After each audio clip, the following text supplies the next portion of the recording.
The mighty Thor sets out on a daring quest, facing the formidable Gorr the God Butcher, who seeks to eliminate all gods from existence. Thor, joined by his allies Jane Foster, Valkyrie, and Korg, undertake a treacherous journey to save the Asgardian children and halt Gorr's deadly plan. Along the way, love, sacrifice, and the true power of Mjolnir come to the forefront as Thor and Jane's relationship takes center stage. With breathtaking battles and heartfelt moments, this epic movie explores the profound connection between love and loss, all while delivering a visually stunning and emotionally resonant cinematic experience. This is how it all began. We see Gorr as he traverses across a wasteland, which is actually his home planet, together with his ailing daughter. Gorr carries the girl until she passes away in his arms. Then he comes across a paradise with food and water, belonging to none other than the god Rapu. Gorr is the last of Rapu's disciples and asks him for help. Rapu coldly shuns Gorr, and Gorr renounces him. Later, Gorr is called upon by the Necrosword, a weapon capable of killing gods. Gorr accepts Necrosword's call and slays Rapu, and vows to kill every last god in existence. The movie then shifts towards Korg, who tells young Asgardian children the legend of Thor, how he was raised in battle and went on to become a legendary hero, saving the world many times over, but also losing many people that were close to him, including his mother, Frigga, and of course, Loki. Ever since we last saw him, Thor has been on many adventures together with the Guardians of the Galaxy, and back in shape, of course. Korg also adds that Thor is hiding a lot of emotional pain inside him because he misses the love of his life, Jane Foster. Thor and the Guardians of the Galaxy arrive on a planet overrun by bird-like invaders. He wields Stormbreaker and flies into battle, and after the battle is won, Thor and the Guardians are rewarded 2 giant screaming goats by the king of the land. Back on Earth, Jane has been diagnosed with stage 4 cancer and goes to chemotherapy. Dr. Eric Selvig also tries to help, but her outlook does not look good. Seeking further help, Jane dives deeper into Asgardian magic and learns that Mjolnir might be the key to saving her life. New Asgard, ruled by Valkyrie, has become a tourist attraction, complete with its own theater troupe of actors, reenacting Thor's adventures. Jane goes to a museum where Mjolnir's broken pieces are kept, and when Jane comes close to them, they start to glow and react to her presence. As the team flies away to try and tame the goats, Thor gets a distress signal from Lady Sif, who calls to Thor and appears to be in the middle of a fight. In fear of a greater threat looming over his friends, he parts ways with the Guardians, takes Korg with him, and using Stormbreaker, opens the Bifrost to take the two to Lady Sif's location. Thor and Korg come upon an icy land where they find the skeleton of a giant creature called Fadagar. Thor finds Sif wounded with her arm missing. She tells Thor about Gorr and what his plan is, a plan that has earned him the name, Gorr the God Butcher.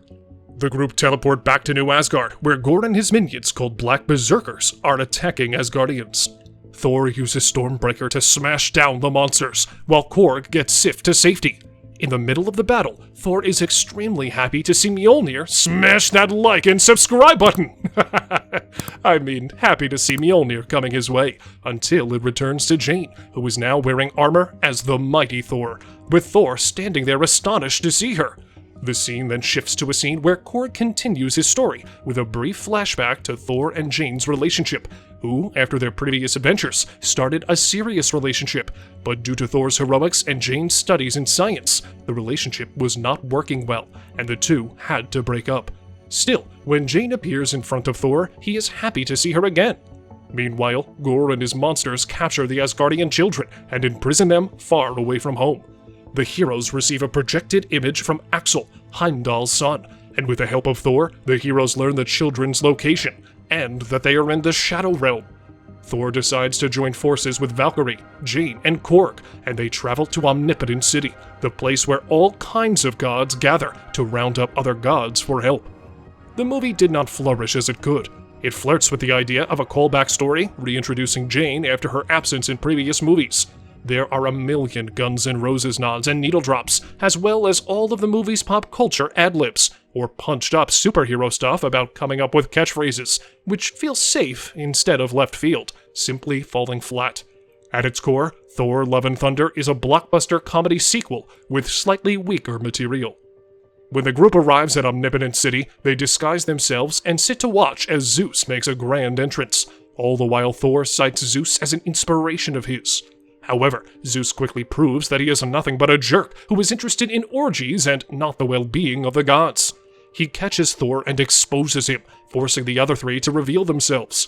Thor then tells Zeus about Gore and everything that is happening, as well as Gore's threat to kill all gods.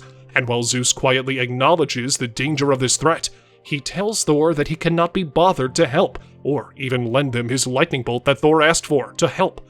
Zeus also adds that Gore will not reach eternity, which is a cosmic being that can grant a wish to anyone that summons it, meaning that Gore's plan is to summon eternity and kill all the gods at once, with just one wish.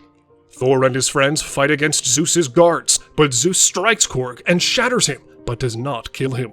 Thor then retaliates by hurling Zeus's lightning bolt through his chest, after which Korg summons the goats to bring their ship back there to get them out. From there, the ship then takes the group to the Shadow Realm, where everything is stripped of color.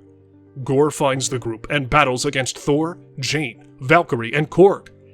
Gore manages to wound Valkyrie and threatens to kill her and Jane if Thor does not summon the Stormbreaker, leaving him with no choice.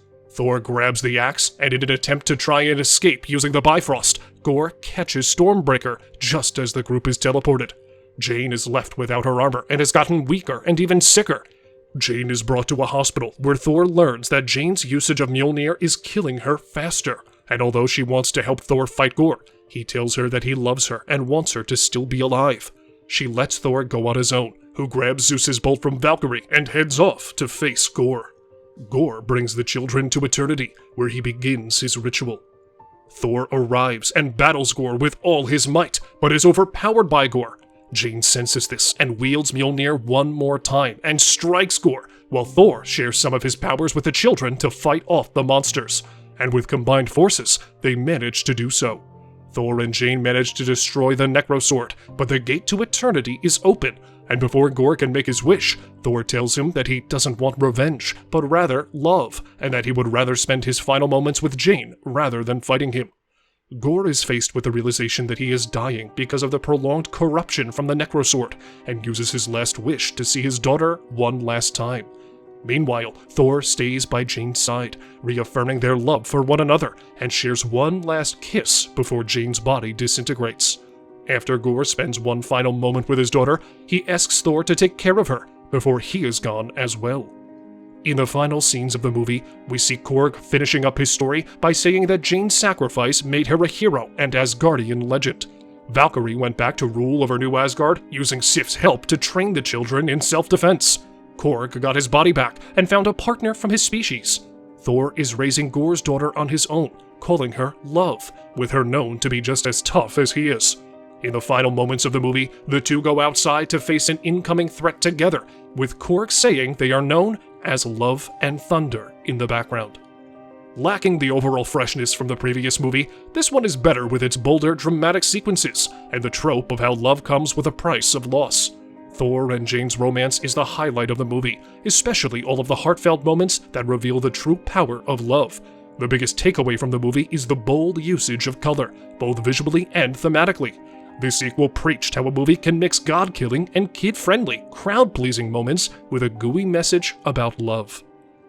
Make sure to like and subscribe for more videos like this in the future, and we'll see you next time.